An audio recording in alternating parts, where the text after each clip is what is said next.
Olha, eu acredito que esse aqui deve ser o último DVD do apóstolo. Eu sou a sarça, mas Deus é o fogo. Tem vários títulos, né, de congressos nossos, de encontro. Então você vai poder adquirir assim vários temas. Olha, temos aqui dois livros da nossa querida amada pastora Márcia. Ansiedade, quero descansar. O impossível foi possível. Eu estou assim fixando porque já não estou enxergando mais nada, né? Ansiedade, quero descansar. O impossível foi possível. E também, agora tem uma coisa engraçada. Tem a Bíblia da mulher, mas não tem do homem. Cadê a Bíblia do homem? Só tem da mulher? Bíblia do homem, gente. Tem que ter a Bíblia do homem. Tem que ter ou não tem, amado de Deus? Tem ou não tem? Não, olha, eu vou ficar na porta. Se algum homem passar e comprar essa Bíblia para você, olha, você vai ver só, cara. Pastor, não é por isso. Nós temos uma capa que serve para o homem também. Não. Olha aqui. Não, mas a Bíblia rosa não, nem com capa preta. Não, olha aqui. Não, nós temos uma Bíblia que você pode colocar capa. A capa tá para o homem. Se você está interessado, vai lá atrás que você vai encontrar. Então, já temos a capa. Com licença. Bíblia rosa com capa preta? Não, a Bíblia é para nós mulheres. E a capa é para vocês homens. Tá vendo? Escutaram o recado. Mulher gosta de inventar as coisas. Mas vamos avançar aqui que a gente tem muita coisa. Olha, você pode passar depois lá na livraria, na nossa promocional, a Cara de Leão. Tem uma turma bonita lá esperando você para comprar vários outros materiais. Tem chaveiro, tem vários objetos lá que você pode comprar. Amém? Glória a Deus. Deixa eu fazer uma pergunta. Quando você vai, né, a um restaurante almoçar, quando você vai jantar, você vai desprovido de recursos quando você vai almoçar ou jantar? Não. Eu ouvi isso há muitos anos atrás. Esse pastor falava assim também como eu venho quando venho para a casa de Deus. Você não pode usar aquela expressão: ih, esqueci o dinheiro em casa, esqueci a carteira em casa. Isso não cola mais não. Você pode até esquecer o dinheiro, mas olha, eu quero te dizer uma coisa: a modernidade chegou aqui no Projeto Vida Nova. Pastor Diego, tem o pessoal com as máquinas? Tem hoje também? Olha, então tem o pessoal aí com as máquinas. Se você quiser ofertar, se você é daqui do projeto de Irajá e você quiser entregar o seu dízimo hoje, você fala com um dos obreiros, diáconos responsáveis. Você só vai levantar a mão assim, e aí essa pessoa, esse obreiro, esse diácono vai até você, e aí ele vai levar a máquina para que você possa confortavelmente estar ofertando. Eu queria rapidamente ler uma passagem bíblica aqui com você. Queria que você abrisse rapidamente sua Bíblia no livro de Gênesis, capítulo de número 26. Deixa eu botar os meus olhos. Obrigado. Não, ela já tem envelope, ela já tem. Obrigado. Obrigado, Rubim. Gênesis capítulo 26. Diz aqui versículo de número 12. Gênesis 26, versículo 12. Semeou Isaque naquela mesma terra e colheu naquele mesmo ano 100 medidas, porque o Senhor o abençoava. E engrandeceu-se o varão e ia se engrandecendo até que se tornou muito grande. Versículo 15. Todos os poços que os servos de seu pai tinham cavado nos dias de Abraão seu pai, os filisteus entulharam e encheram de terra. Às vezes, amado, nós passamos por um momento desse difícil mesmo. Momento de sequidão na nossa história. Isaac aqui estava atravessando um dos momentos mais difíceis da história, porque ele tinha muito. A Bíblia fala que ele cresceu demasiadamente em posses, em terra, em animais. E os animais precisavam beber água, assim como também todos aqueles homens e mulheres que estavam reunidos ali naquele momento. Os filisteus vieram e entulharam os poços que foram abertos no tempo de Abraão. Às vezes, amado, nós estamos passando por momentos assim mesmo de dificuldade. Parece que a fonte secou. Parece que a fonte secou. Estamos vivendo um tempo de notícias ruins. Um tempo onde A gente liga a televisão e a gente só ouve coisa difícil. Mas, amados, como muitos já falaram, eu só vou repetir, que a igreja tem que entender que nós não estamos em crise, nós estamos em Cristo Jesus. Nós confiamos no Deus que é capaz de fazer caminhos no deserto e abrir o lugar aonde não existe. Pois bem, esse Deus maravilhoso não deixou Isaac numa situação complicada. A Bíblia fala no versículo 18: e tornou Isaac e cavou os poços de água que cavaram nos dias de Abraão seu pai, que os filisteus tamparam depois da morte de Abraão, e chamou pelo nome que o chamara seu pai. Cavaram, pois, os servos de Isaac naquele vale e acharam ali um poço de águas vivas. Aleluia. Você pode dizer um glória a Deus? Eu quero profetizar que Deus está preparando poços de águas vivas para a tua vida, meu irmão.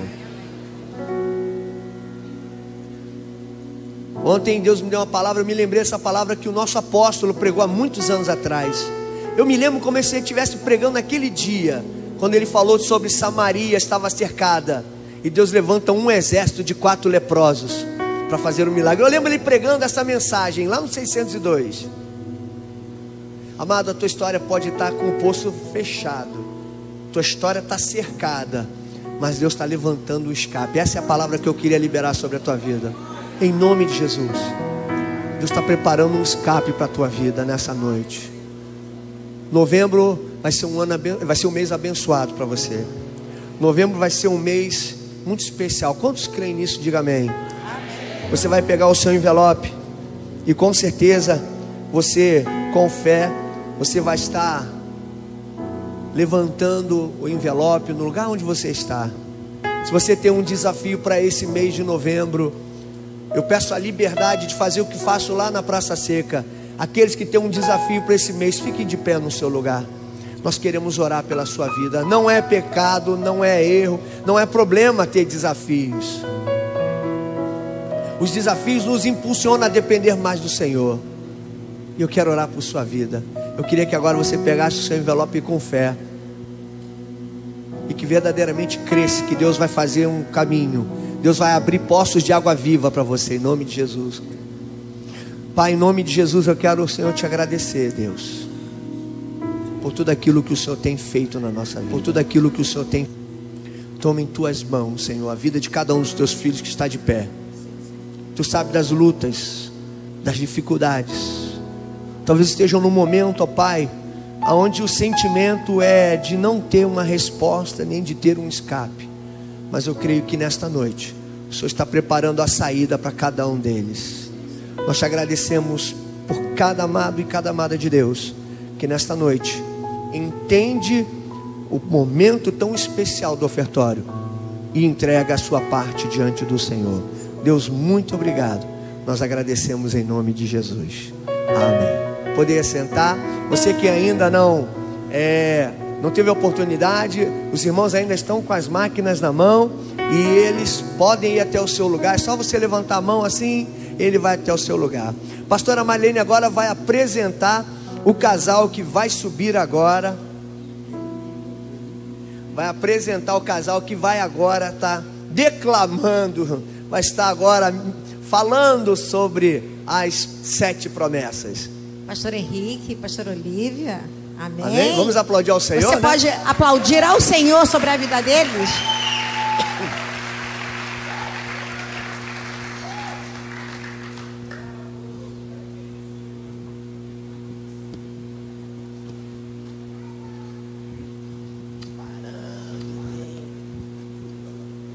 Aleluia, a paz do Senhor, amém? Amém? Glória a Deus. Nessa noite nós estamos aqui para fazer algo muito lindo. As 7 promessas do homem e da mulher comprometida. Amém? E eu queria que você ficasse de pé nessa hora. Uma coisa que eu não entendi é porque o MC é tão grande e brilhoso e o HC... Nós vamos fazer essas promessas agora, mas eu não queria que você fizesse de qualquer jeito. Essas são promessas, e promessa a gente faz no coração, não é verdade? Então eu queria que você colocasse a sua mão no coração agora, tá? E nós vamos estar fazendo alternadamente né? Homens e mulheres, cada um de uma vez, nós vamos estar lendo as 7 promessas, renovando essas 7 promessas ao Senhor, à igreja, aos nossos pastores. Amém? Vamos fazer isso? Vamos ler todo mundo junto, hein? Honrar a Jesus Cristo através da adoração e obediência à palavra de Deus no Espírito Santo. As mulheres. As lindinhas agora comigo, vamos lá? Sendo sábias em tudo. Amém. 2. Seguir em comunhão de vida com outros homens de Deus, entendendo que necessitamos uns dos outros para sermos completos e aprovados. 2. Sendo em todo o tempo mulheres virtuosas. 3. Praticar a pureza espiritual, moral, ética e sexual. 3. Nossa língua seja adestrada ao coração de Deus. 4. Construir casamentos fortes e famílias que se amam, nunca fugindo dos parâmetros e dos valores bíblicos. 4. Sendo livre da vaidade e altivez, e sempre tementes ao Senhor. Amém. 5. Apoiar e dar suporte ao trabalho da igreja local, submetendo-se, honrando e orando pelo seu pastor, sendo disponível e dando seu tempo e recursos para ampliação da obra. 5. Praticar a pureza moral, sexual e ética. 6. Ultrapassar as barreiras raciais e denominacionais, expressando o poder da unidade bíblica. 6. Sendo fiel e submissa ao nosso esposo e conhecendo-o como nosso cabeça. 7. Influenciar o mundo, sendo obediente ao grande mandamento de Jesus, Marcos 16:15, e ao seu grande comissionamento, Mateus 28, 19 e 20. 7. Sendo tratável e ensinável, sempre buscando uma vida quebrantada, reconhecendo que isso é precioso diante de Deus. Amém. Vamos aplaudir ao Senhor. Aleluia. Glória a Deus. E agora, queria que você recebesse com muitos aplausos pastor Isaías e pastora Cristina. Aleluia.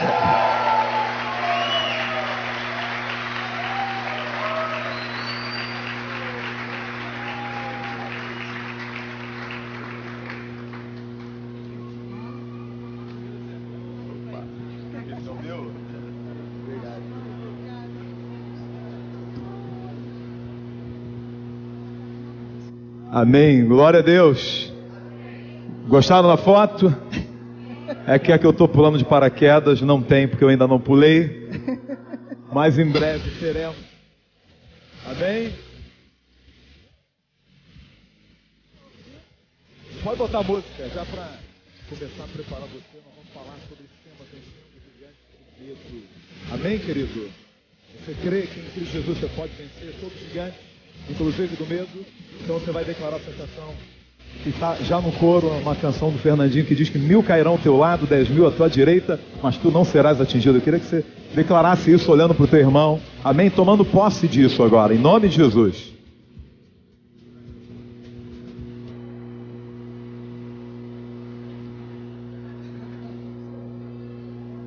São os 3 minutos.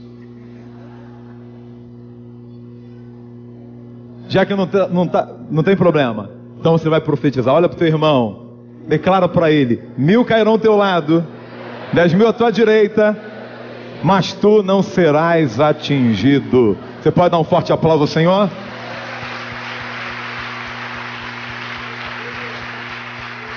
Glória a Deus. Vou ficar aqui do meu lado. Esse aqui é o meu lado, aqui é o lado dela. Antes de você assentar, eu queria que você veja aqui para ouvir uma palavra do coração de Deus. E nós vamos falar sobre algo muito interessante, algo muito tremendo, que Deus tem ministrado ao nosso coração. Eu queria que você fechasse seus olhos agora e falasse com o Espírito Santo. Ele está aqui, o Senhor está aqui. Que canções tremendas nós cantamos, e a última falou do medo, falou da nossa esperança no Senhor. Diga: Senhor, fala comigo nessa noite. Será que o teu coração está liberado? Se ainda não está, diga: Senhor, libera o meu coração agora, porque Deus fala com quem quer ouvir, e nós precisamos realmente autorizar ao Senhor e dizer: Senhor, o meu coração está liberado, eu quero ouvir a tua voz. Fala comigo, Espírito Santo, fala comigo, ministra. O meu coração está aberto, os meus ouvidos estão abertos. Pai, muito obrigado por essa noite, por cada homem e cada mulher que chegaram até aqui. Nós queremos bendizer o teu nome, Senhor, porque esse é um momento muito importante, momento de ouvirmos a tua palavra, e queremos agora pedir, Senhor, que todo impedimento caia por terra, que o teu Espírito tenha toda a liberdade. Nós queremos declarar que teu é o reino, tu é a glória. Oh Deus amado, estamos aqui em torno da tua presença. Tu és a pessoa mais importante desse lugar, por isso que nós estamos aqui. Foi a tua presença que nos moveu, foi a tua presença que fez com que saíssemos das nossas casas, trabalhos, faculdade, para estarmos aqui nessa noite, porque te amamos e queremos mais de ti. Por isso, Senhor, queremos mais a tua presença. Fala conosco, ministra, e que saiamos daqui vencedores, ó Deus amado, sobre esse gigante que porventura ainda esteja tendo alguma abertura na nossa vida, esse gigante chamado medo, em nome de Jesus, amém. Você pode dar mais um forte aplauso ao Senhor? Glória a Deus. Glória a Deus. Nós vamos ler um texto bíblico, e você pode abrir comigo a sua Bíblia. Está ali a referência, 1 Reis 19. 1 Reis 19, a partir do versículo 1 até o versículo 9. 1 Reis 19, de 1 a 9. Esse é o texto base para a gente poder meditar nessa noite. Eu creio que todos já acharam. Vamos ler então. Diz assim: Acabe fez saber a Jezabel tudo quanto Elias havia feito, e como matara todos os profetas à espada. Então Jezabel mandou um mensageiro a Elias a dizer-lhe: façam-me os deuses como lhes aprouver, se amanhã a estas horas não fizer eu a tua vida como fizeste a cada um deles. Temendo, pois, Elias, levantou-se e, para salvar sua vida, se foi, chegou a Berseba, que pertence a Judá, e ali deixou seu moço. Ele mesmo, porém, se foi ao deserto, caminho de um dia, e veio e se assentou debaixo de um zimbro, e pediu para si a morte, e disse: basta, toma agora, ó Senhor, a minha alma, pois não sou melhor do que os meus pais. Deitou-se e dormiu debaixo do zimbro, e eis que um anjo o tocou e lhe disse: levanta-te e come. Olhou ele e viu junto à cabeceira um pão cozido sobre pedras em brasa e uma botija de água. Comeu, bebeu e tornou a dormir. Voltou segunda vez o anjo do Senhor, tocou e lhe disse: levanta-te e come, porque o caminho te será sobremodo longo. Levantou-se, pois, comeu, bebeu, e com a força daquela comida caminhou 40 dias e 40 noites até Horebe, o monte de Deus. Ali entrou numa caverna, onde passou a noite, e eis que lhe veio a palavra do Senhor e lhe disse: que fazes aqui, Elias? Com essa pergunta nós vamos encerrar a leitura. Você pode sentar, e nós vamos falar nessa noite então sobre esse tema: vencendo o gigante chamado medo. Vencendo o gigante do medo. Nós iremos falar sobre o medo e como ele pode ser nocivo para a nossa vida espiritual, para o nosso avanço e para a nossa qualidade de vida. E nós vamos ver também como Deus intervém em uma história dominada pelo medo. E por último, vamos ver e vamos colocar em prática, amém, querido? Como podemos vencer esse gigante chamado medo, amém? Então sobre isso nós vamos falar. O medo, ele pode te levar para o buraco ou te tirar do buraco. Eu vou falar um pouco sobre a parte que me cabe como pastor teológico, embora minha esposa seja pastora. Ela vai falar da questão num viés da psicologia, olhando a questão psicológica, e vai trazer algumas orientações para nós. E eu vou fazer essa introdução e em seguida ela vai falar algumas coisas sobre essa área. O medo pode te colocar no buraco, e o medo também pode tirar do buraco. Depende de como você reage, depende de como você lida.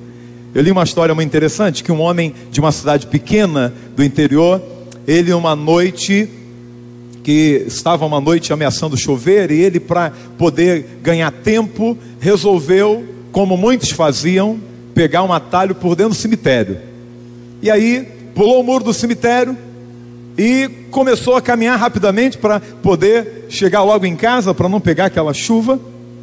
E aí, no meio do caminho, ele apressado, ouviu o barulho de uma coruja e teve medo, e olhou para trás. E quando ele olhou para trás, por causa do medo, ele caiu numa cova que estava aberta, que os coveiros tinham deixado aberto para o primeiro sepultamento do dia seguinte. E caiu e ficou ali desesperado. O medo levou para o buraco. E ele ficou ali tentando sair, e tenta daqui e dali, segura naquelas raízes que tinham ali. As raízes não aguentavam seu peso, ele caía de novo e ficou ali tentando vários minutos. E aí pensou, eu vou dormir por aqui mesmo, não tem jeito, até que amanhã alguém possa me salvar.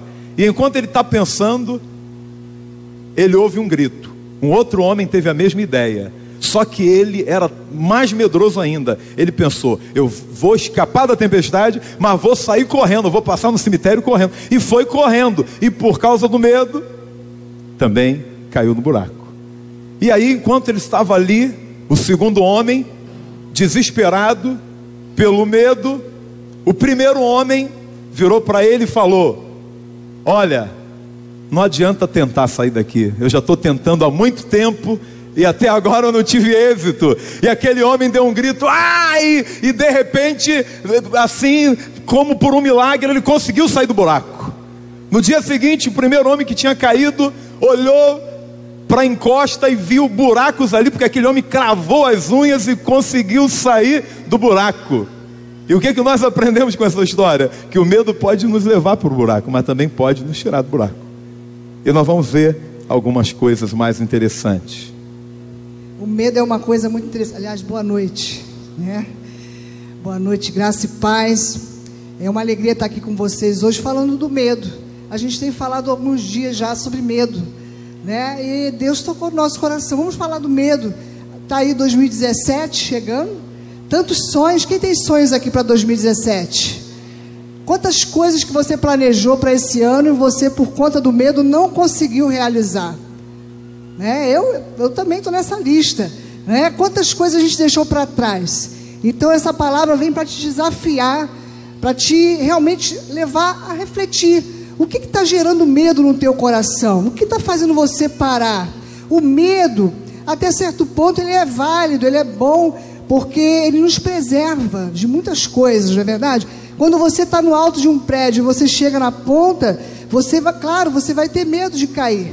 Então você vai recuar. O medo nesse ponto é bom, porque ele preserva a sua vida. Mas o medo, ele é muito nocivo quando ele nos limita, quando ele nos impede de ter reações adequadas àquela situação. O medo, ele nos prepara para lutar e fugir. Quem já ouviu falar disso? Que o medo nos faz ou lutar ou fugir. É luta ou fuga, né? E muitas vezes até paralisar. Você fica sem reação. Acontece isso também. O problema é quando a gente tem a reação errada na hora que a gente está vivendo aquele momento de medo. Quando a gente tem que lutar e a gente foge. Quando tem que fugir, a gente luta. Não é assim? Ou quando a gente tem que fazer alguma coisa e a gente paralisa. Então, muitas vezes o medo, ele nos impede de viver muita coisa boa de Deus. Eu quero te dizer nessa noite, queridos, que Deus tem muita coisa boa para você viver. E em nome de Jesus, esse medo não vai te paralisar. Eu declaro isso em nome de Jesus, que aquilo que te limita hoje, a partir de agora, em nome de Jesus, não vai te limitar mais. Você vai conseguir vencer cada um desses desafios e esse medo vai desaparecer da sua vida em nome de Jesus. Quantos podem dizer amém? Glória a Deus. E outra coisa, tem estudos aí, muitos estudos sobre o medo. E eu achei muito interessante que 95% dos nossos medos não tem fundamento. Olha que coisa, é muito grande, né, a porcentagem. 95% dos nossos medos não tem fundamento nenhum. Quem tem medo aí de inseto? Alguém tem medo de aranha? Barata? Barata é a maioria, né, gente? Homem tem nojo. Homem tem nojo, homem não tem medo, né? THC, a gente vai quebrar o galho deles. Mas quantos de nós não temos medo de uma coisa tão minúscula, não é verdade? Semana passada a gente estava num velório e estava eu lá, pastora, consolando aquela família linda. Daqui a pouco, amados, apareceu uma aranha. Eu realmente tenho que me tratar, sabe? Olha, mas não era uma aranha, gente. Era uma, não estou aumentando. Quem estava lá, do Meia? Era grande. Quando apareceu aquela aranha, amados, eu corri para a porta e fiquei, Jesus me guarda. Mas a aranha era muito menor do que eu. Olha que coisa. Mas eu disfarcei, ninguém percebeu. Mas a gente entende que o medo, muitas vezes, quando é em relação a um inseto, com relação a alguma coisa que não vai atrapalhar a nossa vida, mas muitas vezes a gente vê uma pessoa tendo medo de coisas tão pequenas, tão minúsculas, né? Então a gente precisa vencer esse medo, amém? Nós vamos vencer em nome de Jesus, amém, queridos? Napoleão Bonaparte tinha medo de rato. E é interessante, não sei se você já teve curiosidade de contar, eu tive, mas não contei, mas alguém contou por mim e por você. A Bíblia fala 300 vezes a expressão não temas. Não temas. E sobre medo e assuntos relacionados ao medo, tem 600 ocorrências na Bíblia falando sobre o medo e temas relacionados ao medo. E só essa declaração não temas tem 300 vezes na Bíblia. A declaração que você fez, que nós iríamos cantar um pedaço da música, 1000 cairão ao teu lado, 10.000 à tua direita, é um dos salmos, um dos vários salmos que lidam com a questão do medo. O Salmo 91, 1000 cairão ao teu lado, 10.000 à tua direita, mas tu não serás atingido, e fala que nem o mal te sucederá, nem praga alguma chegará à tua casa, não temerás o espanto noturno, nem seta que voe de dia, nem mortandade, e vai por aí fora. Salmo 46, Deus é o nosso refúgio e fortaleza, pelo que não temeremos, ainda que a terra se mude, e ainda que os montes se transportem para o meio dos mares, o medo de catástrofes. E o texto vai falando, aqui está, eu saber que eu sou Deus, Ele faz cessar a guerra até o confim da terra. Então está falando ali de conflitos, de lutas, e vários salmos lidam com a questão do medo. Então, querido, eu quero falar para você nessa noite, que nós precisamos enfrentar os medos que nos impedem de avançar. Porque existem momentos na nossa vida que fugir vai ser a melhor opção, como foi no caso de José. Ele viu a mulher de Potifar e ele fugiu naquele momento. Mas em muitas situações, o melhor que eu e você temos que fazer é enfrentar os desafios. Amém, querido? E ainda que com medo, entender que há algo muito mais tremendo, há algo muito mais poderoso do que o medo que tenta assolar o nosso coração, é o poder de Deus. Amém, querido? E nós vamos extrair algumas lições do texto bíblico lido. Nós lemos um texto de um momento de muita definição na vida do profeta Elias. Provavelmente você já ouviu essa mensagem 1000 vezes, ou várias mensagens sobre esse texto. Eu tenho certeza que você já ouviu muitas coisas, tem muitas lições aqui. E foi um momento que Elias acabou de vencer os profetas de Baal, matou os profetas de Baal, e a notícia chegou até Jezabel através do seu marido, como nós vemos aqui. Acabe foi lá e declarou a Jezabel tudo o que Elias tinha feito. E Jezabel fez a Elias uma ameaça de morte. E é aí que começa a história que nós lemos. Então a primeira coisa que nós vamos ver aqui está no versículo 3. Diz assim, que Elias teve medo e fugiu. Ele teve medo e fugiu. Como é que ele lidou com o medo? Qual foi a reação dele ao medo? De fuga. Ele fugiu. Ele venceu os profetas de Baal. Deus lhe deu autoridade. Deus manifestou o poder dele. Mas ele foge de uma mulher. Porque o medo que veio sobre Elias naquele momento não foi um medo qualquer. Foi um espírito de medo. Jezabel, ela representa um espírito maligno que age e que luta de uma maneira direcionada contra os profetas. Mas não é o assunto dessa noite. Mas ela fez uma ameaça e suscitou um espírito de medo em Elias. É interessante que na mitologia grega fala de Ares, que era o deus da guerra. E ele tinha 2 filhos, Deimos, que significa pavor, e Phobos, de onde vem a origem da palavra fobia. Phobos, que significa medo. Qual era o papel desses filhos, que eram gêmeos? Antes de Ares ir para a batalha, eles iam na frente para colocar pavor e medo no coração do exército, para que quando Ares chegasse, a vitória estivesse garantida, porque o pavor vinha, o medo vinha e levava os soldados a fugir. Eles fugiam. Então, eu creio que há muita coisa na mitologia grega que é uma representação demoníaca. Se você procurar ver, você vai ver que a imagem desses 2 filhos de Ares são uma representação diabólica. E é isso que o diabo faz na vida de pessoas. Queridos, muitos por medo têm abandonado o ministério, muitos por medo têm desistido dos sonhos de Deus e abandonado coisas importantes e valiosas, têm fugido quando Deus tem a promessa de vitória. Muitos têm fugido, muitos têm desistido nesses dias. Eu creio que os pastores têm ouvido isso. Quantos têm desistido do ministério? Quantos líderes têm desistido de liderar? Quantas pessoas têm desistido dos projetos de Deus? Quantas pessoas estão desistindo da família? Eu quero declarar para você que há aqui um Deus que é poderoso, amém, querido, para cumprir todos os sonhos e promessas dele na sua vida. Aleluia. Você pode aplaudir o nome do Senhor? Glória a Deus. Amém. Passando para o versículo 3, você vai ver aí que Elias faz algo muito sério. Ele despede o seu moço. Ele ficou só. E é interessante que ele estava vivendo um momento de pavor, ameaça de vida, de morte, aliás, ameaças terríveis ele estava sofrendo naquele momento. E ele desiste do seu companheiro. Ele faz justamente o contrário do que Jesus fez. Quando Jesus foi ameaçado, ele sabia pelo que ele ia passar. Ele chamou os seus discípulos, ele foi para o Getsemane, e ali ele estava com aqueles homens, estava junto com os seus homens ali, os seus companheiros. Amados, o que mais o diabo quer é nos fazer parar e ficar solitários, sozinhos, isolados. Fala para o teu irmão assim, olha, isolamento gera morte.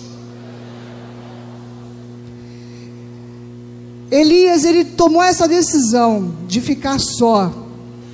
Ele escolheu ficar só. E muitas pessoas, você pode perceber isso, que existem muitas pessoas escolhendo isso também, apesar de estarem vivendo na companhia, entre aspas, de muitas pessoas. Ela se fecha no seu mundo, ela se isola, ela não se abre. Isso é muito perigoso. Tem pessoas até que falam, é melhor estar sozinho do que mal acompanhado. Quem já ouviu alguém falar isso? Muita gente fala assim, né?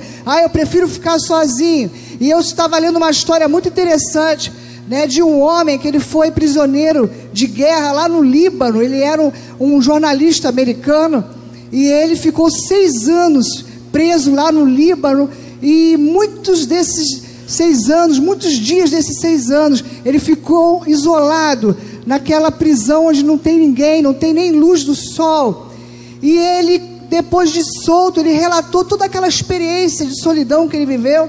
E ele falou algo que eu achei interessante, vou citar para vocês. Ele disse o seguinte, que ele, em alguns momentos, naquela solitária, onde ele passava muitas vezes um mês inteiro sozinho ali, ele começou a sentir que parecia que a sua mente estava se desintegrando.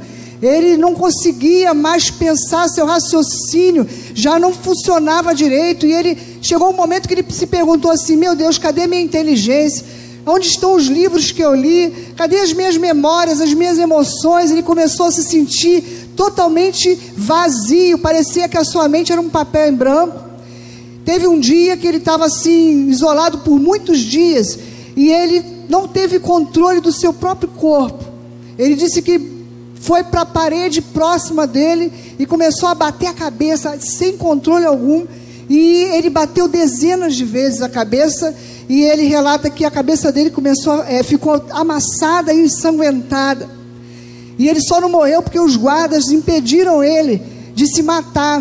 Tal era a dor na sua alma, daquela solidão que ele estava vivendo. E quando ele saiu daquela prisão, ele disse o seguinte: eu preferia ter o pior dos companheiros do que não ter tido nenhum. E isso é muito forte, porque muitas vezes a gente se priva de muitas coisas boas, de uma companhia, de um conselho, de alguém que está do nosso lado.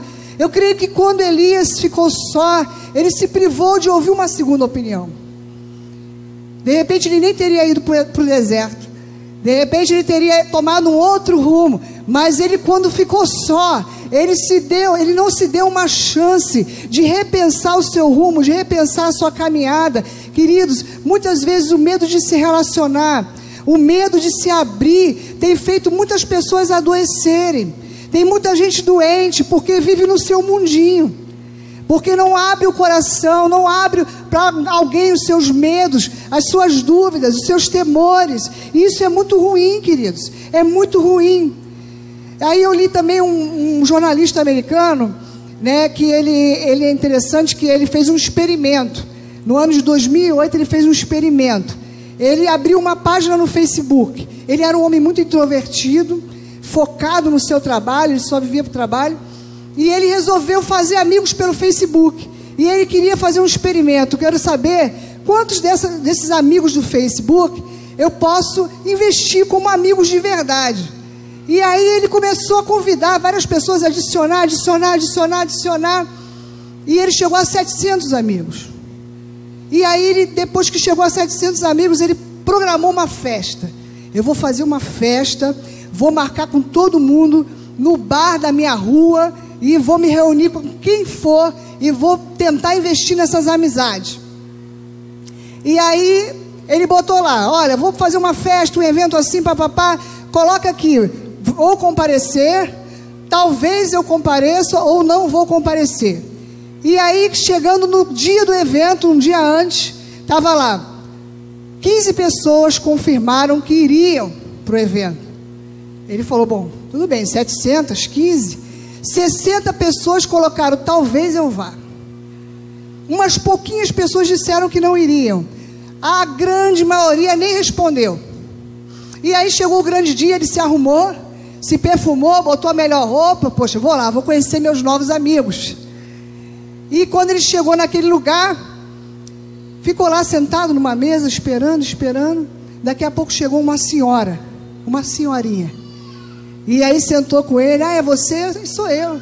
E aí começaram a tentar travar uma conversa, mas não fluiu, porque não se conheciam, porque ela era amiga de um amigo. E aí bateram aquele papo assim, meio informal. Aí daqui a pouco a senhora foi embora e ele ficou ali.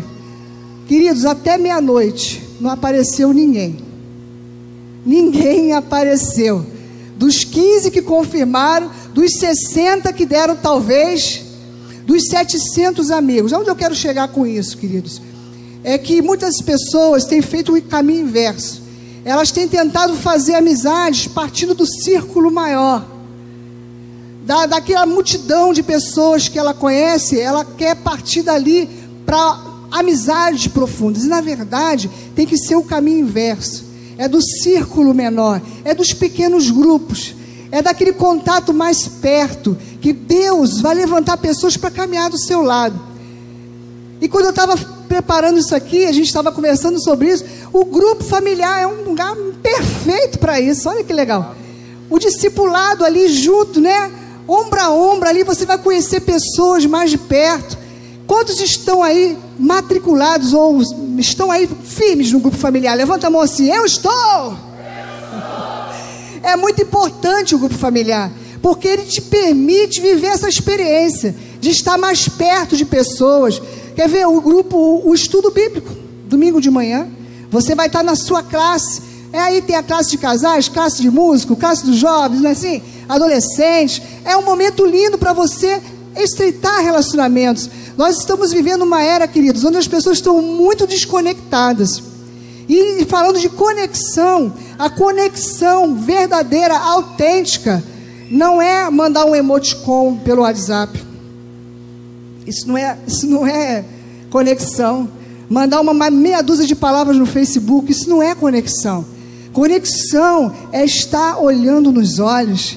Você vai ver a expressão corporal daquela pessoa, hein? Você vai ver a expressão facial, você vai ter o toque, hein? Você vai ter o olhar, vai ter o sorriso, vai ter o abraço. E isso cura, gente. Isso é importante. Talvez seja por isso que Elias ficou tão dodói, né? Ficou tão doente, porque ele se isolou de tudo isso. O moço que estava do lado dele saiu. Quem é o moço que você está pensando em despedir? Quem é essa pessoa? Talvez ela tenha te decepcionado, talvez ela tenha te frustrado, até te traído, sei lá, falhou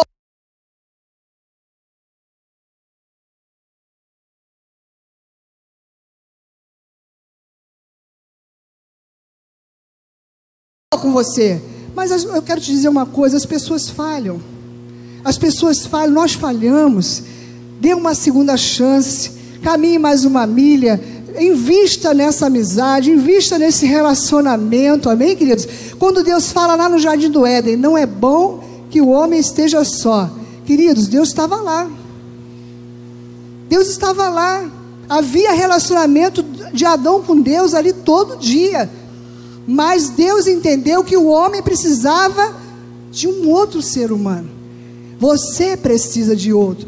Pode dizer isso para o seu irmão? Você precisa de pessoas.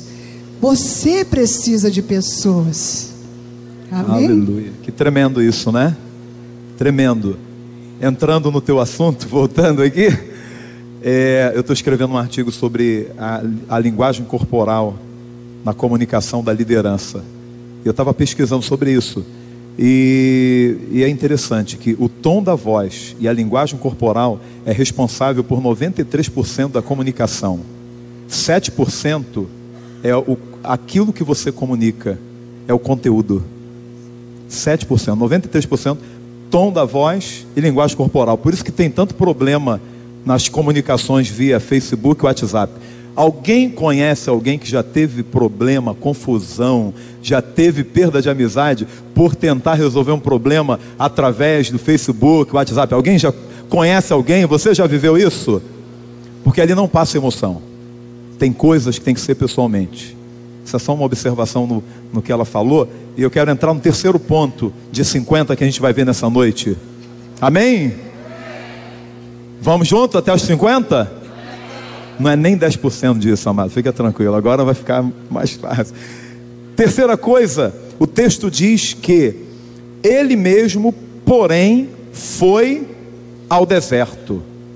Ele mesmo, porém, foi ao deserto. Querido, ninguém acorda um dia de manhã pensando: poxa, eu estou doido para ir para o deserto hoje. Eu acordei com a vontade de ir para o deserto. Ainda mais crente. Ainda mais crente, quem estuda caráter de Cristo, cadê? Quem já foi seminarista, já estudou caráter de Cristo, a gente sabe que deserto é lugar de tratamento. É o nome da escola de Deus. Deus tem uma escola e o nome dessa escola é deserto. Deserto é o lugar de tratamento de Deus. Deserto é a escola de Deus. Não é ruim, é bom. Mas quando somos levados para lá pelo Senhor, amém? Jesus jejuou 40 dias e foi levado pelo Espírito ao deserto. Agora, Elias foi por ele mesmo foi ao deserto. Onde eu quero chegar, amado? Que há muitas pessoas que estão vivendo desertos que Deus não planejou. Há muitos desertos que nós entramos por precipitação, por não saber lidar com o desafio, por não saber lidar com a crise. Tem uma contenda, vou eliminar do Facebook, vou cortar do WhatsApp. A pessoa se precipita. Quantas coisas a gente se precipita e depois, amado, tem coisas que não dá para voltar. Não dá para voltar. Não tem como. A gente pode tentar resolver, pedir perdão, mas gera ferida. Então tem muita gente fazendo como Elias. Ele mesmo se foi ao deserto. Querido, deserto é o lugar de tratamento, é a escola de Deus, mas é o lugar de passagem, não é lugar da nossa habitação. Deus não planejou para mim, para você, uma vida de deserto. Deus planejou para nós uma vida abundante. Amém? Não é à toa que o homem foi a última coisa que Deus criou. Deus criou tudo, deixou tudo perfeito, arranjado, preparado para que se multiplicasse os animais, preparado para que também as plantas e tudo aquilo que serviria de alimento para o homem também tivesse ali a capacidade de multiplicação. No final ele cria o homem, ele forma o homem e coloca o homem para viver uma vida de bênção, uma vida de comunhão com Ele. Deserto não é o teu lugar, deserto não é o lugar da nossa habitação, é um lugar de passagem. Olha, amado, e há muitos desertos que a gente se coloca, eu li uma história interessante de um homem rico, muito rico, que ele procurou um psiquiatra com uma crise tremenda. O problema estava do lado de dentro. Tem muita gente doente do lado de dentro, no espírito, na alma. Tem situações que são enfermidades espirituais e tem também enfermidades da alma. Há pessoas doentes da alma. E eu creio, eu tenho certeza que você também crê, que a obra de Jesus na cruz, ela foi plena. Amém? Quando Ele nos salvou, a palavra salvação vem de uma expressão do grego que é sozo, que significa cura do espírito, cura da alma e cura física. Porque Jesus veio salvar o homem total, espírito, alma e corpo. Ele veio para libertar, Ele veio para restaurar a nossa vida de uma forma plena. Se você crê nisso, aplauda Ele que faz isso por nós. Aleluia! Glória a Deus! Esse homem rico procurou um psiquiatra. Ele acordou com medo. O medo muitas vezes é infundado. É um temor de algo que não aconteceu. Eu não quero entrar na ansiedade, que é uma outra questão, mas o medo pode gerar ansiedade. Mas o medo muitas vezes está associado a algo que não aconteceu. E aquele homem foi ao psiquiatra. Qual era o medo dele? Medo de ficar pobre. Entrou no coração dele que ele ia ficar pobre e que ia pedir esmola na porta da igreja. Ele era milionário. E aí o psiquiatra conversando com ele: isso é coisa da tua mente, é coisa da tua mente. Mas ele, como muitas vezes a gente faz quando ouve uma palavra na igreja, que vem ao nosso encontro, e a gente faz ouvido de mercador, entra por um ouvido, sai pelo outro, a gente não dá ouvido. Ele não deu ouvido ao psiquiatra, ele continuou com aquilo: eu vou ficar pobre, eu vou ficar pobre. Um mês depois ele volta no psiquiatra. Sabe como é que ele estava andando? Corcunda. Ele já estava andando corcunda. Ele assumiu aquela posição. Ele se colocou naquela condição. E tem muita gente que está vivendo assim. Assim como Elias foi para o deserto, tem muitas pessoas que estão vivendo uma realidade de dor, de sofrimento, que Deus não planejou. Estão se colocando, sabe, dominados por sentimentos, por medos, que são fortalezas da mente. E nós cremos que as armas da nossa guerra não são carnais, mas são poderosas em Deus para destruir toda a fortaleza do inimigo. Amém, querido? Aleluia. Glória a Deus. Pode aplaudir ao Senhor, né? Aleluia. No versículo 4, Elias passa para mais um estágio do medo, do sofrimento. Ele pediu para si a morte, né? E na verdade, quando alguém deseja a morte, esse é o último estágio do sofrimento humano. Quando alguém deseja morrer, é sinal de que ela já desistiu de tudo. E ela chegou a um sofrimento tão grande que viver já não serve mais, não tem mais lucro nenhum na vida. E o medo, ele pode desencadear tudo isso na vida de uma pessoa. Por quê? Porque o medo crônico, né? Existem pessoas que têm um medo crônico. Tem pessoas que não saem de casa. Já atendi pessoas assim, que estavam em casa direto, não saíam de casa, com medo de tudo. Viam essas reportagens aí, de morte, de violência, e a pessoa começou a acreditar mais na violência do que na proteção de Deus, né? E a pessoa acaba cedendo a esse medo terrível, pavoroso. E esse medo crônico, ele pode desencadear muitas doenças. Muitas doenças, porque a pessoa acaba ficando debaixo de uma ansiedade muito grande, né? De uma contínua ansiedade. E essa ansiedade pode desencadear vários transtornos, várias fobias. Aí não vai dar para falar todas, porque são muitas, mas são muitas fobias, muitos medos. E aí a gente para e pensa, meu Deus, como uma pessoa pode chegar a esse ponto? É porque lá atrás ela começou a permitir que algumas coisas entrassem na sua mente. Queridos, nós sabemos pela palavra, nós já estudamos sobre isso, sobre as fortalezas da mente, não é? São pensamentos que se estabelecem na nossa mente e a gente toma esses pensamentos como verdadeiros. Na psicologia a gente chama de distorções cognitivas. A pessoa aprende que se ela sair de casa, ela pode levar um tiro. Ela entende que se ela pegar um ônibus, um ladrão pode assaltá-la e matá-la. São pensamentos distorcidos, onde a pessoa acredita mais no mal do que no bem. A pessoa acredita mais na coisa ruim do que nas coisas boas. E isso é muito perigoso, porque quando eu entro nesse estado crônico de ansiedade, de pessimismo, eu posso, infelizmente, tornar real o meu medo. Eu posso tornar real o meu medo. Foi feita uma pesquisa numa universidade dos Estados Unidos com 122 homens que tinham tido o primeiro ataque cardíaco. Eles tinham tido um ataque cardíaco, tinham sobrevivido.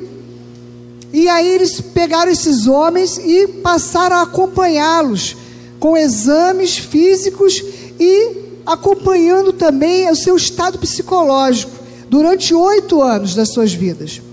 E aí eles fizeram o seguinte, eles separaram desses 122 homens, os 25 mais otimistas e os 25 mais pessimistas. E acompanharam esses homens durante 8 anos. Ao final de 8 anos, queridos, olha o final dessa pesquisa. 21 homens dos 25 pessimistas haviam morrido. E 6 homens dos tidos como otimistas haviam morrido dos 25. Então isso eu estou falando de uma pesquisa, são N pesquisas falando sobre isso, né? Sobre a questão do meu modo, como eu encaro os fatos da vida. Eu preciso ter muito cuidado com a forma como eu vejo as coisas. A maneira como eu interpreto os eventos da minha vida são muito importantes. Se eu encarar que a minha vida, porque eu tive um caroço nódulo no seio, que graças a Deus não era nada maligno, era algo benigno, mas se eu começar a achar, meu Deus, esse era benigno, mas será que os próximos serão? Eu já estou aceitando a possibilidade dos próximos, quando na verdade eles nem existem. E isso é perigoso, porque aquilo que eu temia, como Jó falou, me sobrevém. Aquilo que eu temo, querido, eu atraio. Nós não podemos dar lugar ao temor. Diga isso para o teu irmão, não dê lugar ao temor. Creia, confie, espere no Senhor, descansa o teu coraçãozinho. Tem uma história engraçada que eu li do Snoopy. Quem lembra aqui daquele cachorrinho Snoopy? Ele estava muito chateado, porque era Natal. Acho que eu até contei aqui já. Era Natal. E aquele peru lindo lá em cima da mesa, todo mundo feliz, comendo peru, e ele do lado de fora, aquele frio, neve, e ele muito chateado. Puxa vida, só porque eu sou um cachorro, estou aqui fora. Está todo mundo comendo aquele peru gostoso, todo mundo saboreando, né, aquela festa linda no Natal, e eu estou aqui só porque eu sou um cachorro, estou aqui do lado de fora. Ele estava muito chateado. Mas aí daqui a pouco ele para e pensa assim: puxa, ainda bem que eu não nasci peru. Achei interessante essa história, porque no momento ele estava reclamando, porque ele queria estar lá dentro, ele queria estar comendo aquele peru também, mas num outro momento ele já muda a perspectiva dele e pensa: caramba, ainda bem que eu não nasci peru. Então assim é a nossa vida, queridos. A gente precisa mudar a nossa ótica, mudar, como uma palavra que o Isaías pregou uma vez lá no Meia, mudar a nossa lente, a forma como nós estamos enxergando os eventos da nossa vida. De repente aquela pedra no caminho, sabe, que te fez tropeçar, foi ela que te livrou de uma outra coisa muito pior lá na frente. E se a gente pensar assim, sabe, sabendo que Deus está cuidando da gente, né, que Deus cuida da nossa vida, que nada acontece por acaso, a tua vida está na mão de Deus, até essa enfermidade que você está atravessando, Deus está no controle dela. Olha, querido, você vai passar e vai vencer tudo isso, em nome de Jesus. Glória a Deus. Aleluia. Glória a Deus. No versículo 9, diz que depois de caminhar, Elias entrou numa caverna e ficou ali. E de repente vem a voz de Deus e fala com ele: que fazes aqui, Elias? O que é uma caverna? Caverna é um lugar apertado, um lugar limitado. Eu vejo isso de uma maneira simbólica. Lugar apertado, pensamentos limitados. Isso lembra um momento na vida de Abraão, que ele estava dentro da tenda, pensando no futuro, dentro da sua tenda. A tenda não devia ser algo enorme, porque ele vivia peregrinando. Por maior que fosse, não seria o tamanho de uma cobertura, não seria o tamanho do teu apartamento. Ele estava ali num lugar limitado e pensando: como é que vai ser o meu futuro? Deus me deu uma promessa. Deus tinha dado uma promessa que ele seria o pai de uma grande multidão, que viria uma descendência enorme a partir dele. Mas naquele momento ele esquece das promessas e ele fica ali olhando para aquele lugar limitado. E aí ele começa a pensar: como é que eu vou viver essa promessa? Eu não tenho filho, eu só tenho Eliezer. Eliezer era o escravo, o servo mais antigo que ele tinha. Era aquela pessoa que provavelmente ele tinha a maior afetividade, era a pessoa que ele mais confiava. É esse que vai herdar. Ele estava ali naquele lugar limitado. Isso é interessante, amado, está lá em Gênesis capítulo 15, e no versículo 5, exatamente versículo 5, Deus intervém. É muito tremendo quando Deus intervém na nossa história. E eu creio que Deus sempre intervém na história dos seus filhos. Amém? Deus sempre intervém. Para Carlos Drummond de Andrade havia uma pedra no meio do caminho. Eu creio que existem pedras no meio do caminho, mas eu creio que há um Deus que age no meio do nosso caminho, da nossa história, tirando as pedras, nos dando força, nos dando uma saída, porque a palavra diz que independente da situação, se a tentação for grande, creia que Ele tem um escape.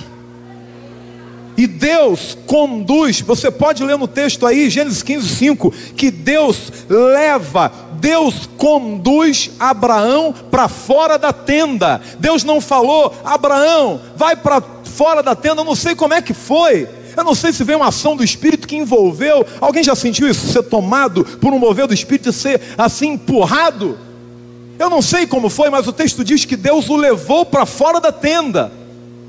Deus o tirou daquele lugar limitado. E Deus fala para ele: Abraão, olha para cima.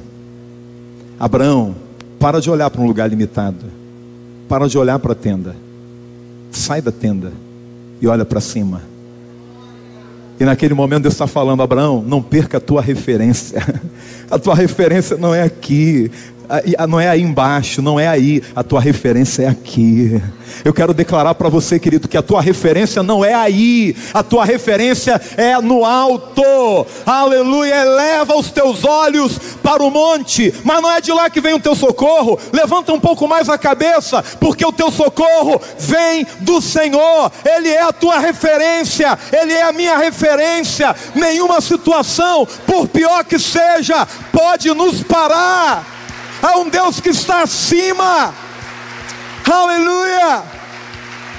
Aleluia. E Deus fala: Abraão, olha para o céu, conta as estrelas, se é que as pode contar, assim será a tua descendência. Deus está falando: Abraão, dentro da tenda você não estava vendo nada, mas aqui você está vendo a minha grandeza. Olha a minha grandeza. Aleluia, olha a minha grandeza. E Deus intervém na história de Elias e pergunta: que fazes aqui, Elias? Por que Deus pergunta isso? Porque Deus já havia providenciado tudo o que Elias precisava para continuar o seu ministério. Deus mandou o anjo 2 vezes. A primeira, Deus mandou o anjo para alimentá-lo. Ele comeu e voltou a dormir. Pensou que era só um lanchinho, delivery do céu, para você continuar nessa vidinha. Porque tem muita gente assim, amado.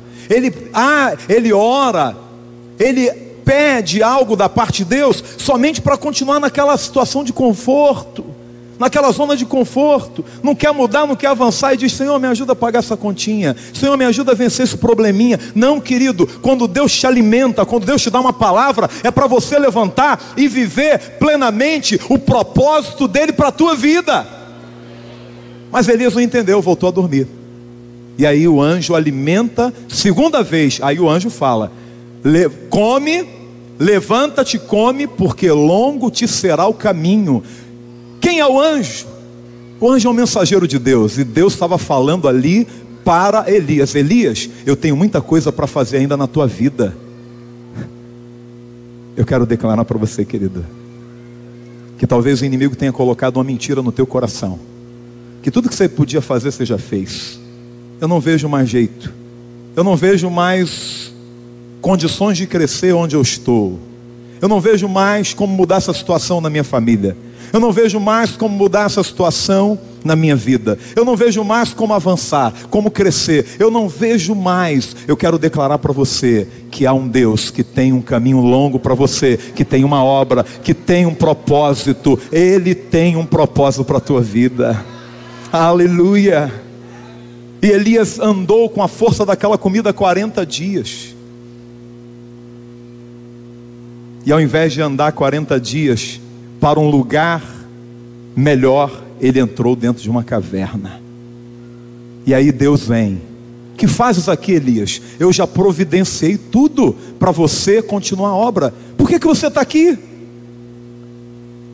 Eu creio que Deus possa estar falando com você nessa noite. Por que você entrou na caverna? Quando eu tenho cuidado de cada detalhe da tua vida, te dei promessas, tenho te alimentado para você continuar, mas você resolveu entrar na caverna. Elias desistiu de cumprir o propósito de Deus para a vida dele. Leia toda a história, o tempo é curto. Ele não cumpriu plenamente o que Deus mandou. Ele não ungiu a todos que deveriam ungir. Sabe por quê? Porque ele desistiu. Ele saiu da caverna física, mas continuou na caverna espiritual. A gente vê o final da história, Elias subindo, sendo levado numa carruagem de fogo. Aquilo ali, sabe o que é? Marca da graça. Elias sendo levado numa carruagem de fogo. Graça de Deus, porque ele não cumpriu plenamente o que Deus tinha planejado. Algumas coisas ele não concluiu, poderia ter sido melhor. Eu quero declarar algo para você: a tua vida pode ser melhor, a minha vida pode ser melhor, a nossa vida pode ser melhor do que isso. Deus tem muito mais. De onde saiu esse poder que veio sobre a tua vida um dia? Tem mais.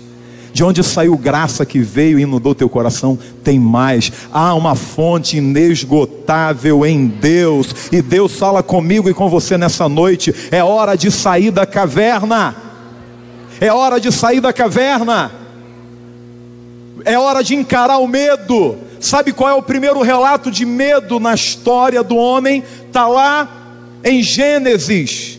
O homem comeu da árvore do conhecimento do bem e do mal. Depois daquilo, ele perde a glória de Deus sobre a sua vida. E o texto diz que na viração do dia, Deus vai procurar o homem para conversar com ele. E aí Deus fala: Adão, Adão, Adão. E o texto diz que Adão se escondeu. E aí, até que ninguém se esconde dos olhos de Deus, até que Deus o encontra, entre aspas, e diz: o que houve, meu filho? Senhor, eu ouvi a tua voz e temi, tive medo, porque estava nu. Essa nudez que ele estava sentindo simbolizava a nudez espiritual que ele estava vivendo. É o que está em Romanos 3:23, pois todos pecaram e separados estão da glória de Deus. Quando ele pecou, a glória de Deus saiu de sobre a vida dele, o elo foi rompido, Deus deixou de ser uma fonte, Deus deixou de ser a fonte do conhecimento do bem e do mal. Ele escolheu a fonte do conhecimento do bem e do mal em algo que estava diante dele, e desprezou Deus como a fonte do conhecimento do bem e do mal. Por isso ele passou a viver como o diabo falou: você vai ser como Deus, porque ele cortou a fonte daqui para tomar posse da fonte daqui, do conhecimento do bem e do mal. Então ele se desconectou de Deus, ele se desligou de Deus, por isso ele teve medo. O pecado gera medo, o afastamento de Deus gera medo. Eu quero declarar para você, querido, que nessa noite Deus quer nos restaurar, e quanto mais nós nos aproximamos de Deus, mais nós somos cheios de ousadia. Um dia Deus vira para um jovem pastor chamado Timóteo e declara algo muito tremendo para ele. Ele diz: Timóteo, pois Deus não nos deu o espírito de medo, de temor, mas de poder, de amor e moderação. Isso está em 2 Timóteo 1:7. Eu quero declarar mais uma vez para você: Deus não nos deu o espírito de temor, de medo, mas de poder, amor e moderação. Amém? Se o homem passou a ter medo porque perdeu a glória de Deus está sobre nós. A glória de Deus está sobre nós. Nós estamos concluindo. Eu quero declarar algo para você, querido. Eu queria que o Ministério de Música do MET tenha uma canção preparada, já foi subindo aqui. Eu quero convidar você a ficar de pé nesse momento, e nós vamos fechar essa mensagem agora. E eu quero declarar algo para você agora, querido. Um dia eu cheguei em casa, depois daquele dia longo. Os nossos dias estão cada vez maiores, né? O dia continua tendo 24 horas, mas o nosso dia útil, o nosso trabalho tem se estendido cada dia mais, e a gente tem que tomar muito cuidado com isso. E é difícil a gente dormir cedo, porque são tantas ocupações. E um dia eu cheguei em casa, eu estava moído, quebrado, mais quebrado que arroz de terceira, quebradaço mesmo, mas o meu espírito estava clamando por Deus. Você já sentiu isso? De estar doido para dormir, mas não conseguir, porque há uma guerra ali. O teu corpo pede cama e o teu espírito pede Deus. E eu entrei no quarto, minha esposa já estava dormindo, eu fiquei: caramba, a cama ou eu vou ler? Eu quero ouvir Deus, E eu fiquei ali, naquela luta que está lá em Gálatas 5:16 em diante, e eu fiquei ali no meio. E aí eu peguei a Bíblia e falei: então, não estou com tanta disposição para ir para a sala, mas eu vou ler aqui no banheiro. Acendi a luz do banheiro, lá do nosso quarto, fiquei em pé com a Bíblia aberta. E aí quando eu abri a palavra, não foi na intenção do 1, 2, 3 e já, mas de vez em quando a gente usa isso também, não é verdade? Fala a verdade, tu não já usou 1, 2, 3 e já? Alguma vez? Quem nunca usou para beber? 1, 2, 3 e já. Senhor, me dá uma palavra. Quem nunca fez isso aí? Levanta a mão quem nunca fez. Por unanimidade, pode lançar aí, secretário. Eu falei: Senhor, fala comigo. Aí caiu no livro que tem o nome mais bonito da Bíblia. Vocês também concordam comigo, né? Isaías 61 foi onde caiu.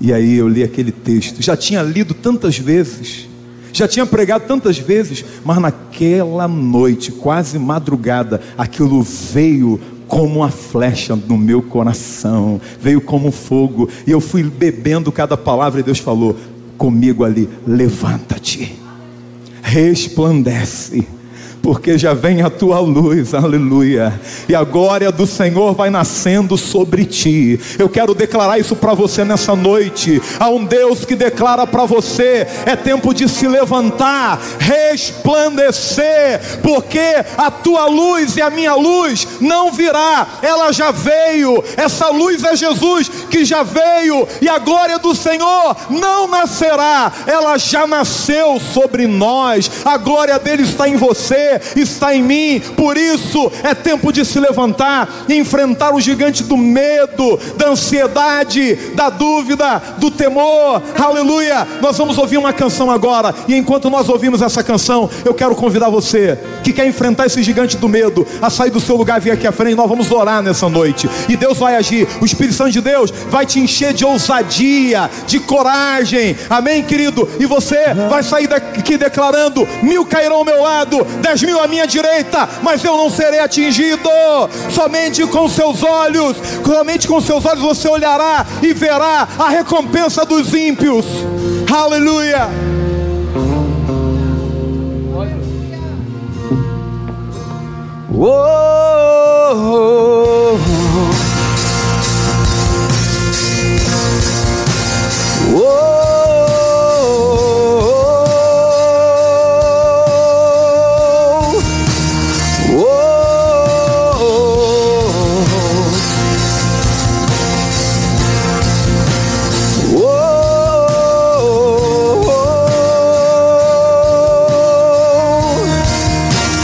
Medos não me frustram mais.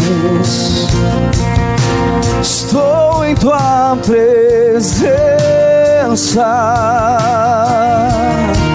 Isso, venha e receba essa canção como palavra profética para a tua vida.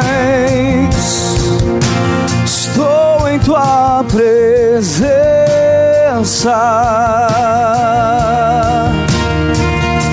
Teu amor real, graça sem igual, me alcançou.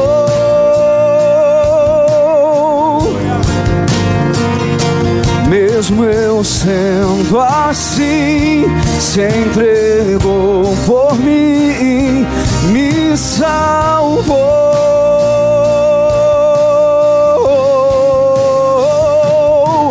Teu sangue me fez livre, teu amor me restaurou. Na cruz eu fui comprado, tua morte me resgatou. Você pode erguer a sua mão. Você é livre.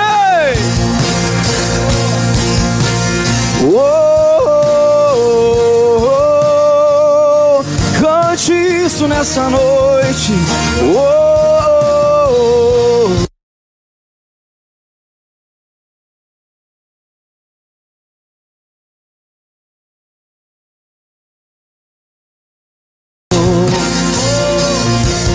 Liberdade, Senhor. Diga: medos não me frustram mais. Medos não me frustram mais. Estou em tua presença. Estou em tua presença. O passado não importa mais. Estou em tua presença.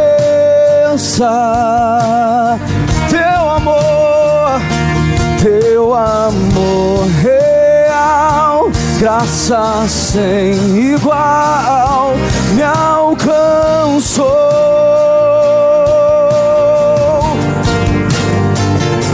Mesmo eu sendo assim, se entregou por mim, me salvou. Ele te salvou, Ele te salvou. Teu sangue me fez livre. Levante a sua mão, declare isso. Se você é livre, declare. Teu amor me restaurou. Na cruz eu fui comprado, tua morte me resgatou.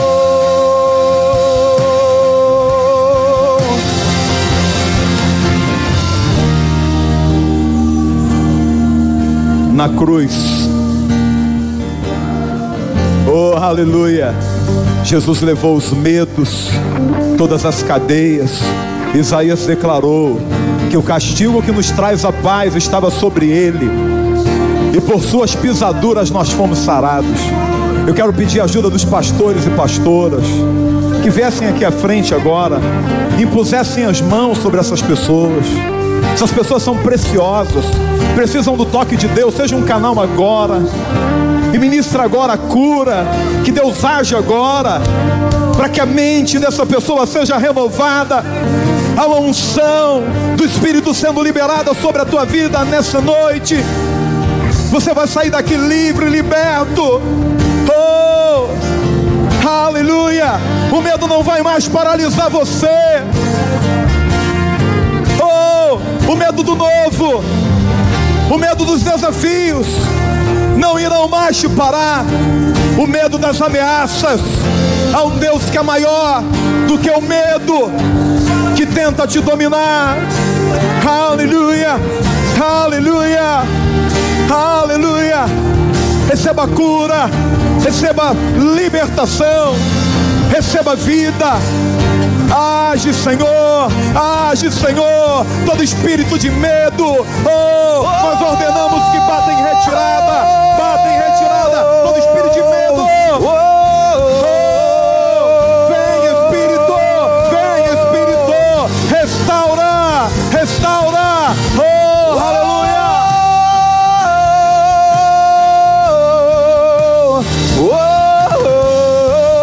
Erga a sua mão, você é livre. Você é livre! Oh! Oh!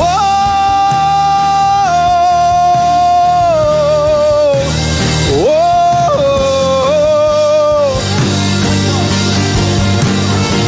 Aleluia, você é livre! Oh! Oh! Somos livres por causa do teu sangue, Senhor. Teu sangue me fez livre. O teu amor me restaurou. Na cruz eu fui comprado. Tua morte me resgatou. Você pode erguer as suas mãos para o alto nessa noite e dizer: o teu sangue me fez livre. O teu amor me restaurou. Na cruz eu fui comprado. Tua morte me resgatou.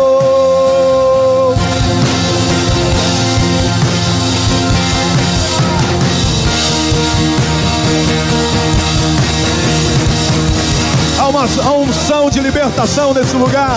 Há uma unção de cura. Há uma unção do Senhor para restaurar a tua vida. Reaja a isso agora. Abra a tua boca. Diga: Espírito, vem sobre a minha vida. Derrama mais da tua unção. Oh, eu sou livre. Eu fui curado. Isso é o Evangelho. Isso é o que Jesus fez por você e por mim.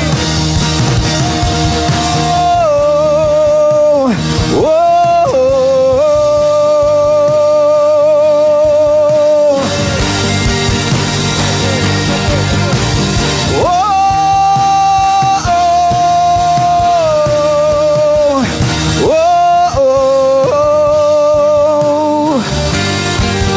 Eu creio que você aprendeu. Erga sua mão agora. Você vai declarar isso.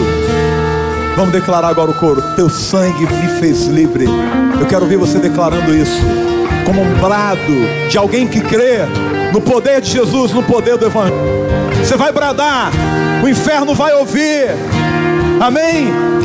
Esse gigante está sendo derrotado nessa noite. Vamos lá, Dudu.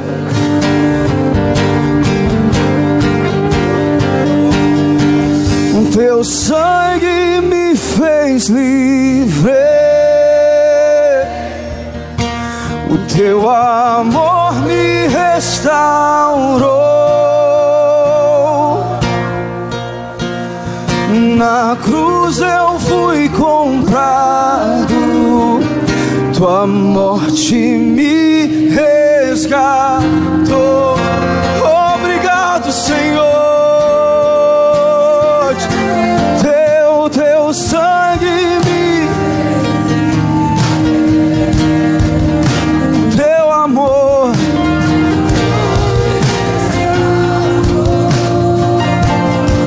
naquela cruz, na cruz eu fui comprado.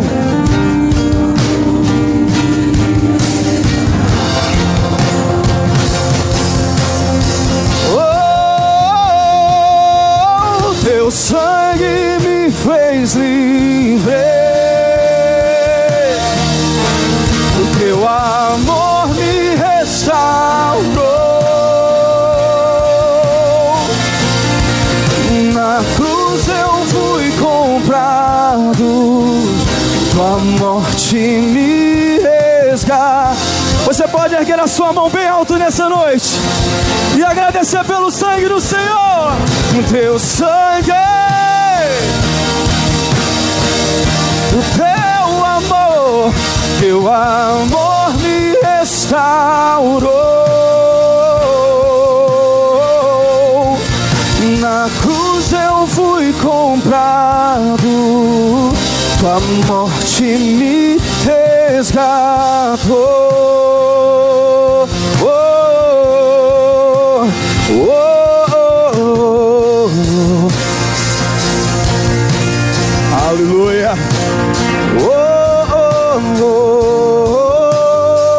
Será que você pode sair de onde você está agora, abraçar algumas pessoas e declarar: você é livre pelo sangue de Jesus, você foi resgatado, você foi comprado, você foi liberto. O medo não vai te paralisar mais, nenhum desafio. Aleluia. Libere palavras proféticas sobre a vida dessa pessoa agora. Oh, aleluia. Louvado seja o nome do Senhor. Aleluia. Obrigado, oh Deus, pela tua presença, pelo teu amor. Obrigado. Obrigado porque tudo isso é graça. Tudo isso é obra do teu Filho que morreu por nós. Bendizemos o teu nome, Senhor Jesus, o nosso Rei. Oh, aleluia. O nosso bom pastor, o nosso amigo.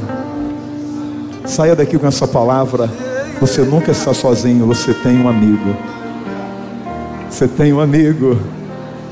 Aleluia. Aleluia, aleluia, aleluia, aleluia. Aleluia. Louvado seja o nome do Senhor. Você pode dar um forte aplauso àquele que é digno de toda honra, de toda glória.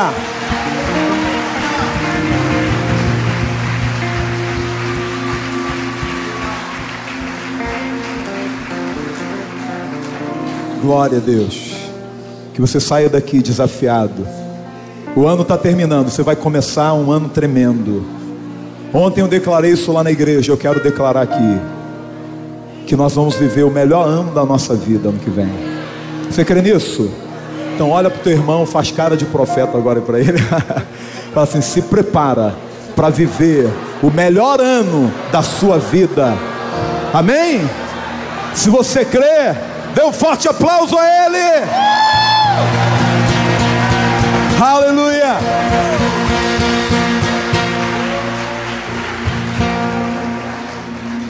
Nós já estamos terminando, me dá mais 2 minutinhos. Eu quero falar primeiro, obrigado, tá, pastor?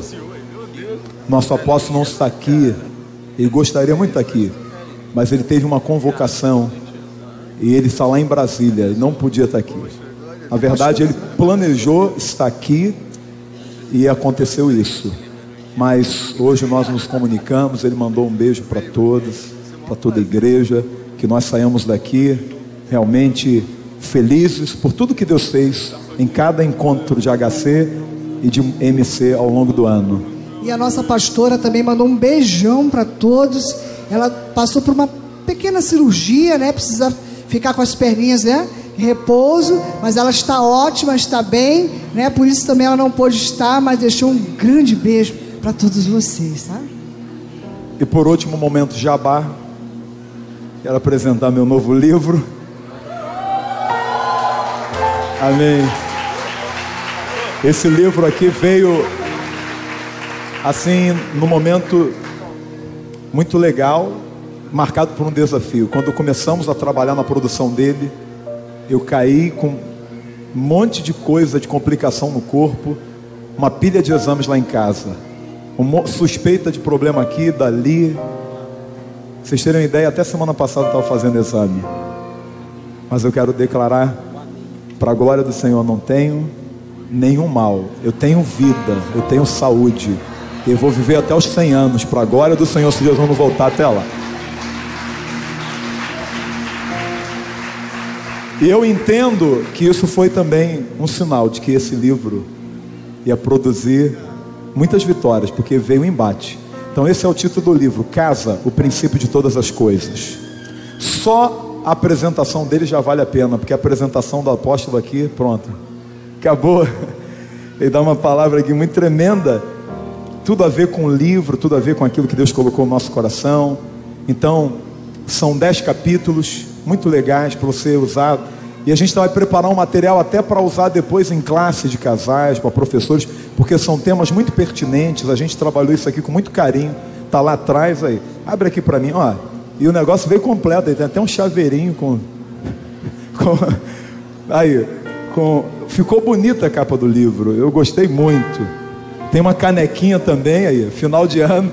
Lá atrás tem um stand, tem os irmãos amados ali que estão ali nos ajudando, e você pode passar ali, adquirir, tem uma maquininha, você pode pagar um cartão de crédito, de débito, e você vai estar investindo na sua vida. Invista na sua vida, dê de presente para alguém, amém? Quero agradecer todo o apoio aqui, pastor Diego, pastora Tatiana, todos os pastores de Irajá, da mesa diretora. Nem todos puderam estar aqui, porque essa data foi mudada, e aí já tinham alguns compromissos marcados, por isso eu creio que muitos não puderam estar aqui hoje. Quero agradecer todo o Ministério de Música, Alexandre, que me deu um apoio aí com as irmãs da comunicação, o pessoal do MEC está aqui tocando, com a participação especial do pastor Diego aqui no final.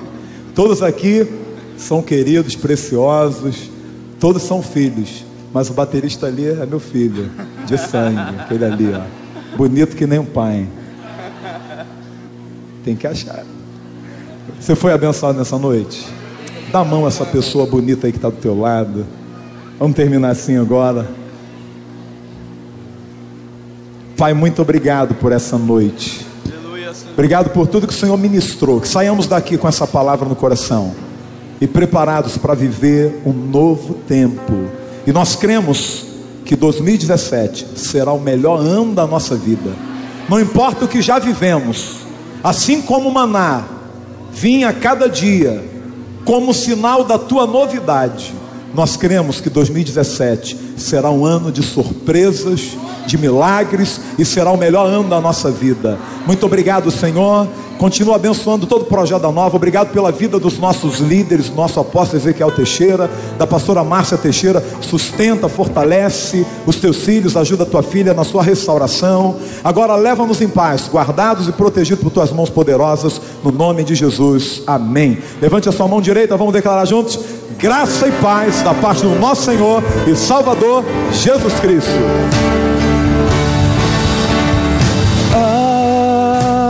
Amém, amém, amém.